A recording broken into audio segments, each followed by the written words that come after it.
Hesaba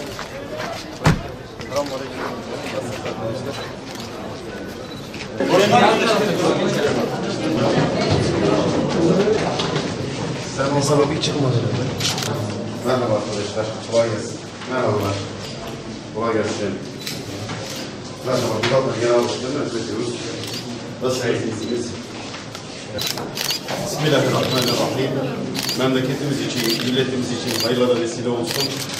Allah-u Teala hayır, bereket, sağlık, sıhhat, selamet nasip etsin inşallah. Hem ülkemiz, hem milletimiz, hem de İslam ümmeti için Allah-u Teala hayırlara ve bereketlere vesile kılsın. Amin.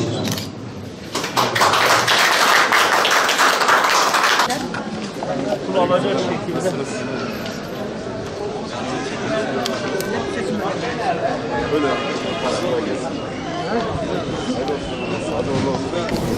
Evet, Bismillah. Evet, bugün seçim bölgemiz, 2. seçim bölgesinde Sultan Gazi'de Fevzi Kutlu Kalkancı İlkokulu 2205 nolu sandıkta oyumuzu kullandık. Allah-u Teala hayırlara vesile kılsın inşallah.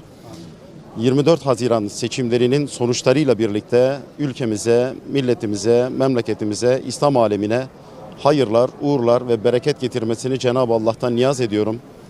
Seçim sonuçlarının bütün siyasi partiler ve milletimiz tarafından siyasi olgunlukla karşılanması gerektiğini bir kez daha vurgulamak istiyorum. Seçim sonuçları nasıl olursa olsun sandıklarda tecelli eden milletin iradesidir. Milletin iradesi hangi yönde tecelli etmiş olursa olsun herkesin siyasi olgunlukla karşılaması ve milletin iradesine, kararına saygı duyması gerekiyor. Seçim öncesi yaşanan süreçte bir takım lokal olaylar olmakla birlikte sakin bir seçim süreci geçirmiş olmamız bizim açımızdan memnuniyet vericidir. Umuyor ve temenni ediyorum bugün ülke genelinin tamamında, yurt satında da huzur ve barış dolu bir seçim süreci geçiririz. Herhangi bir üzücü olay, esif, hadise yaşanmaz. Kazanan hep beraber milletimiz ve memleketimiz olur. Tekrar ülkemiz ve milletimiz açısından hayırlara vesile olmasını Cenab-ı Allah'tan niyaz ediyorum.